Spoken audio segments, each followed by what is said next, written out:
realidad jóvenes, adolescentes. Ese es otro tipo de patología que se llama efebofilia y que tiene fundamentalmente su razón en la homosexualidad. Y esa es la razón por la cual la Santa Sede ha dicho que las personas con una fuerte tendencia o inclinación homosexual no pueden ser sacerdotes o consagrados.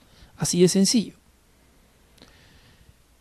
Las personas que cometieron actos de pedofilia o de efebofilia, es decir, de inclinación en realidad hacia jóvenes, ¿no?, nunca sintieron atracción por una mujer. En consecuencia, es una patología completamente distinta. Es como decir, oye, mira, una persona que tiene tuberculosis no la tenemos que poner junto con estas otras personas porque puede contagiar el SIDA. No tiene una cosa nada que ver con la otra. Un problema no es solo otro problema. Entonces, una persona que no puede vivir el celibato, simplemente no puede vivir el celibato. No es que se va a convertir en pedófilo. Y por eso es importante el discernimiento y la discriminación.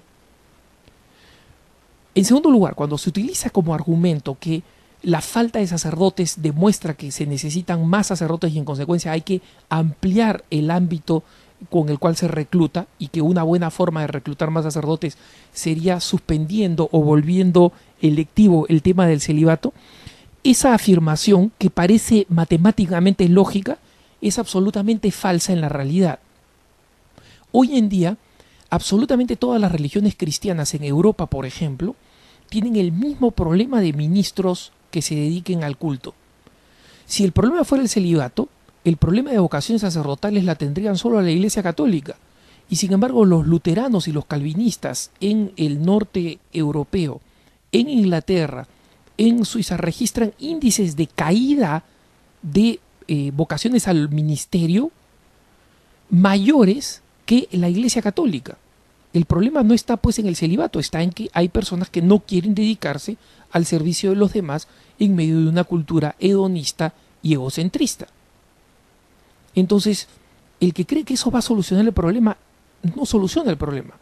Es más, en el sínodo de la Eucaristía, donde algún sacerdote europeo propuso, tal vez deberíamos considerar la posibilidad de permitir que personas casadas accedieran al sacerdocio para que no existan tantas comunidades que están sin atención eucarística, los obispos católicos del rito oriental, donde está permitido en algunas circunstancias y en formas limitadas los sacerdotes casados, señalan, ojo, mucho cuidado, una advertencia, el sacerdocio casado, por más meritorio que sea, no es una solución a los problemas de disponibilidad y de presencia del clero, porque el sacerdote casado tiene una familia, echa raíces, sus hijos crecen en un lugar, la capacidad del obispo de poder disponer de ellos, de movilizarlos, de enviarlos a zonas donde pueden atender a comunidades que necesitan atención porque están alejadas, es muy poca.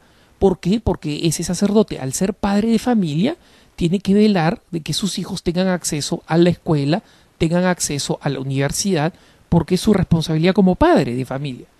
En consecuencia, solamente los sacerdotes célibes son los que pueden tener la disponibilidad para poder ser enviados a rincones donde no hay sacerdotes. Entonces, ya ven ustedes todas estas falacias que aparentemente suman argumentos a favor del celibato optativo o del no celibato en el sacerdocio, son absolutamente falsas. Y el argumento más importante, a mi juicio, es que si nosotros creemos que vamos a solucionar el problema de la disponibilidad de sacerdotes, porque hoy en día los jóvenes no quieren vivir el celibato, entonces mejor no es bajar la varilla para decir, bueno, pues que entren muchachos más mediocres y con menos capacidad de sacrificio, si justamente la nueva evangelización requiere de gente más comprometida y con mayor capacidad de sacrificio. En la tradición cristiana el celibato es un tesoro inigualable que no hay ninguna razón para perderlo. Jesucristo fue célibe, número 1, para poder dedicarse plenamente y en todo momento a cumplir con su misión.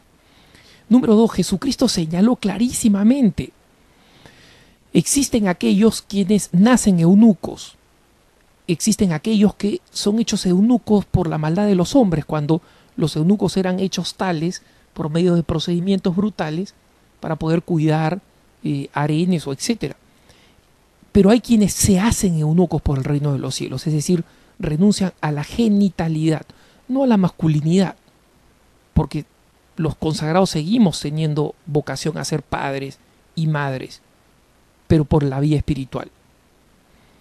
Y San Pablo clarísimamente nos dice en la primera carta a los Corintios que por su propia experiencia, el que está casado está dividido y que su recomendación, mejor no te cases. Si quieres servir a Dios, no te cases.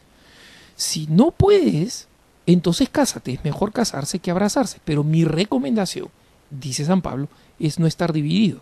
Entonces, en la tradición cristiana es clarísimo que el celibato es un tesoro. Y algunos han tratado de argumentar, bueno, en realidad el clero célibe se introdujo en el año tal, que San Pedro estuvo casado. Efectivamente estuvo casado, pero dejó a su esposa.